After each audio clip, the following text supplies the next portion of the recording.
Hello everyone, welcome to my channel time to study guys. आज की video में हम बात करने वाले हैं डाल्टन प्रणाली की, यानी कि गाइज़ आज की वीडियो बीए फर्स्ट सेमेस्टर के स्टूडेंट्स के लिए बहुत इंपॉर्टेंट होने वाली है। जिन भी बच्चों के पास एजुकेशन शिक्षा शास्त्र सब्जेक्ट है, ये गाइज़ अगर आपके पास डाल्टन प्रणाली वाला टॉपिक है, चाहे आप किसी भी कोर्स से रिलेट करते हो, तो आपके लिए बहुत इंपॉर्टेंट होने वाली है।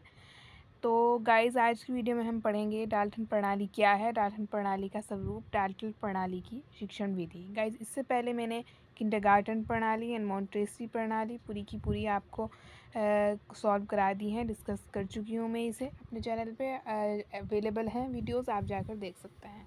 गाइज़ आज हम बात करेंगे डाल्टन प्रणाली की, तो चलिए अपनी वीडियो को स्टार्ट करते हैं। वर्तमान समय में प्रचलित शिक्षा प्रणालियों में डाल्टन प्रणाली का बहुत ही महत्वपूर्ण स्थान है। इसका आविष्कार मिसेस हेलन पार्क व अमेरिका के डाल्टन नगर की रहने वाली थी।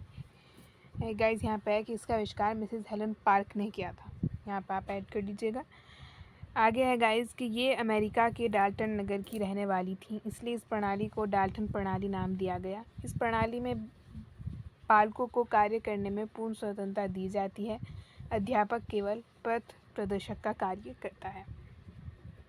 यह प्रणाली व्यक्तिगत विभिन्नताओं पर आधारित है। उस समय बालकों की अलग अलग विभिन्नताओं के कारण उन्हें एक साथ पढ़ना या पढ़ाना एक समस्या बन गया था। इस समस्या को दूर करने के लिए डाल्टन शिक्षा प्रणाली का प्रयोग किया गया। इसमें बालकों को अधिक कार्य करने का अवसर प्रदान किया जाता है।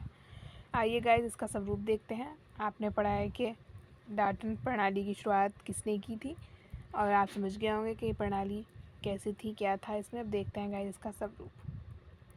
डाल्टन प्रणाली का स्वरूप। इस प्रणाली को प्रयोगशाला प्रणाली भी कहा गया है, क्योंकि इसमें कक्षा के स्थान पर प्रयोगशाला का प्रयोग किया जाता है। प्रत्येक विषय से संबंधित अलग अलग प्रयोगशालाएं होती हैं।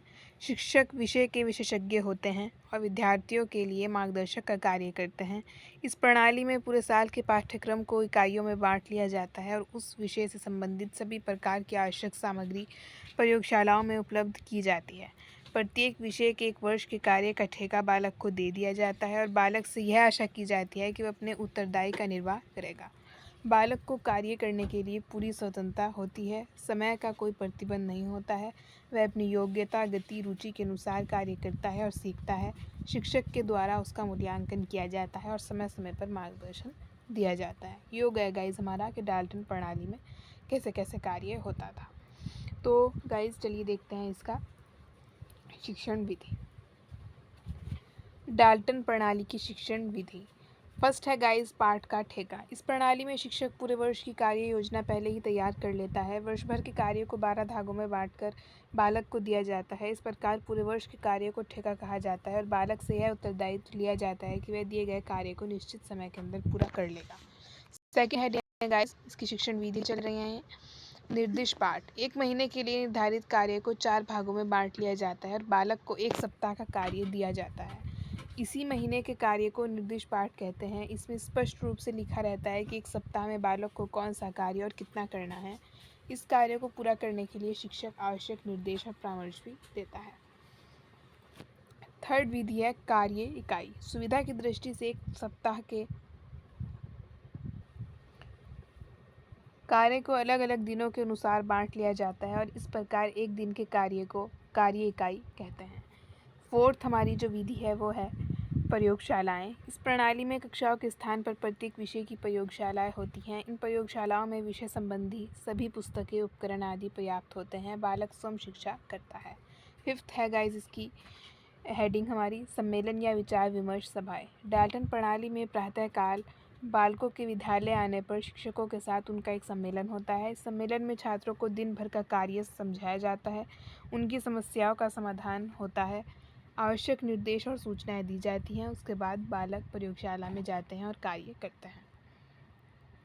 सिक्स्थ एंड लास्ट हमारी शिक्षण विधि है प्रगति सूचक रेखाचित्र। डाल्टन प्रणाली में बालक की प्रगति जानने के लिए परीक्षा का प्रयोग नहीं किया जाता है, बल्कि प्रत्येक बालक की प्रगति जानने के लिए रोज़ लेखा जोखा रखा जाता है, जिसके लिए रेखाचित्र बनाया जाता है। इसी रेखाचित्र के माध्यम से शिक्षक बालक को सफल या असफल घोषित करता है। सो गाइज़ इसी के साथ करते हैं आज की वीडियो का एंड। आज की वीडियो में गाइज़ हमने देखा कि डाल्टन प्रणाली क्या है, इसकी शुरुआत किसने की थी, इसका स्वरूप और डाल्टन प्रणाली की शिक्षण विधियाँ। आई होप गाइज़ आपको अच्छे से सब कुछ क्लियर हो गया होगा। मिलती हूँ गाइज़ नेक्स्ट वीडियो में नए टॉपिक के साथ। तब तक के लिए goodbye. Thanks for watching.